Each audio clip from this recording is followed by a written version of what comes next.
ഈശോയുടെ കുഞ്ഞുമക്കളെ, എല്ലാവരും തിരക്കുകളുടെ ലോകത്താണ്. അതുപോലെ തന്നെ പ്രത്യേകിച്ചും SSLC +2 തുടങ്ങി എക്സാമുകൾക്ക് ഒരുങ്ങിക്കൊണ്ടിരിക്കുന്ന ദിവസങ്ങളാണല്ലോ. ഈ ദിവസങ്ങളിൽ നന്നായി പഠിക്കുന്നുണ്ട്, ഓർമ്മ നിൽക്കുന്നില്ല, ഭയങ്കര പേടി തോന്നുന്നു എന്ന് പറയുന്ന മക്കളെ കണ്ടുമുട്ടുകയുണ്ടായി. പഠനം മികച്ച രീതിയിൽ തുടങ്ങണമെന്നുണ്ട്, സാധിക്കുന്നില്ല എന്ന് പറയുന്നവരുമുണ്ട്. മികച്ച രീതിയിൽ പഠിക്കുന്നവരുമുണ്ട്. പഠിക്കുന്നതിന് മുൻപ് സഹായകനായ പരിശുദ്ധാത്മാവിനെ ക്ഷണിക്കുന്നതും വചനം ഏറ്റുപറഞ്ഞ് പ്രാർത്ഥിക്കുന്നതും നല്ലതാണെന്ന് പറഞ്ഞു. വചനം ഏറ്റുപറഞ്ഞിട്ട് കാര്യമൊന്നുമില്ല എന്ന് പറയുന്ന മക്കളെയും കണ്ടുമുട്ടി. ആവർത്തിച്ച് പഠിക്കുന്ന ഒരു കാര്യം പഠിച്ചെടുക്കുന്നുണ്ട് എല്ലാവരും, ഇല്ലേ? വെള്ളച്ചാട്ടം കാണാത്തവരായി ആരുമില്ല. ആ വെള്ളച്ചാട്ടത്തിൻ്റെ ശക്തി കുറയുമ്പോൾ ശക്തമായ വെള്ളച്ചാട്ടത്തിൻ്റെ ശക്തിയാൽ വെള്ളം പതിക്കുന്ന പാറക്കല്ലുകളിൽ വലിയ ദ്വാരങ്ങൾ പ്രത്യക്ഷപ്പെടുന്നത് നമുക്ക് ശ്രദ്ധിക്കാനാകും. ഇതെങ്ങനെ സംഭവിക്കുന്നതാണ്? തുടർച്ചയായി പതിക്കുന്ന വെള്ളത്തിൻ്റെ ശക്തി തന്നെയാണ്. അതുപോലെ തന്നെയാണ് തുടർച്ചയായി പഠനത്തിനിടയിലും അല്ലാതെയും ഏറ്റുപറയുന്ന വചനത്തിനും ശക്തമായി പ്രവർത്തിക്കാൻ കഴിയും നമ്മളിൽ. നന്നായി പഠിക്കുകയും പ്രാർത്ഥിക്കുകയും ചെയ്യുക. പഠനത്തെ തടസ്സപ്പെടുത്തുന്ന അസ്വസ്ഥതകൾ വരുമ്പോൾ ഈ വചനത്തെ നിരന്തരം ഏറ്റുപറയണം. സഫാനിയ 3:17 നിന്റെ ദൈവമായ കർത്താവ്, വിജയം നൽകുന്ന യോദ്ധാവ് നിന്റെ മധ്യയുണ്ട്. ഫിലിപ്പി 4:13 എന്നെ ശക്തനാക്കുന്നവരിലൂടെ എനിക്കെല്ലാം ചെയ്യാൻ സാധിക്കും.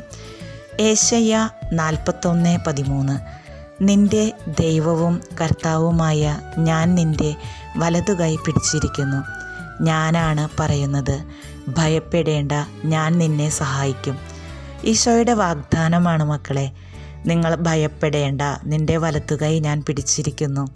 ജ്ഞാനം 7:7 ഞാൻ പ്രാർത്ഥിച്ചു, എനിക്ക് വിവേകം ലഭിച്ചു.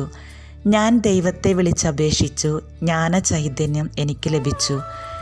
യോഹന്നാൻ 14:26 എന്നാൽ എൻ്റെ നാമത്തിൽ പിതാവ് അയക്കുന്ന സഹായകനായ പരിശുദ്ധാത്മാവ് എല്ലാ കാര്യങ്ങളും നിങ്ങളെ പഠിപ്പിക്കുകയും ഞാൻ നിങ്ങളോട് പറഞ്ഞിട്ടുള്ളതെല്ലാം നിങ്ങളെ അനുസ്മരിപ്പിക്കുകയും ചെയ്യും.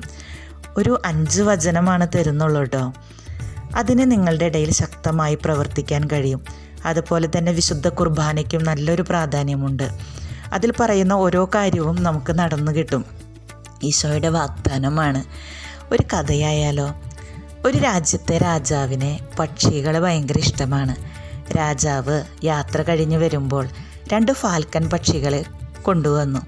ട്രെയിനറെയും കൊണ്ടുവന്നു. 2 പക്ഷിക്കുഞ്ഞുങ്ങളെയും ട്രെയിൻ ചെയ്യിപ്പിച്ചു. ഒരു കിളി ആകാശത്തിൽ ഉയർന്നു പറന്നു നടന്നു. മറ്റേ പക്ഷിയാകട്ടെ എന്തു ചെയ്താലും ഒരു മരക്കൊമ്പിലിരിക്കും, എന്തു ചെയ്താലും പറക്കില്ല. രാജാവിന് വിഷമമായി. ഈ കിളിയെ നന്നായി പറക്കാൻ ട്രെയിൻ ചെയ്യുന്നവർക്ക് വിലപിടിപ്പുള്ള സമ്മാനം വാഗ്ദാനം ചെയ്തു. കുറേ പേർ വന്നു, ആർക്കും സാധിച്ചില്ല. അവസാനം ഒരു വൃദ്ധനായ ട്രെയിനർ വന്നു. പിറ്റേ ദിവസം തന്നെ ഫാൽക്കൺ പക്ഷി പറക്കുന്നു എന്ന വാർത്ത കേട്ട് രാജാവ് സന്തോഷമായി കാണാൻ വന്നു. ഒരു ദിവസം കൊണ്ട് ഇതെങ്ങനെ സാധിച്ചു? ആ വൃദ്ധനായ ട്രെയിനർ മറുപടി പറഞ്ഞു, ആ കിളി എന്നും ഇരിക്കുന്ന മരക്കൊമ്പ് ഞാൻ വെട്ടിക്കളഞ്ഞു. ഇരപ്പിടം കാണാതെ കുറേ കരഞ്ഞതിന് ശേഷം ഉയരത്തിലേക്ക് പറക്കുവാൻ തുടങ്ങി.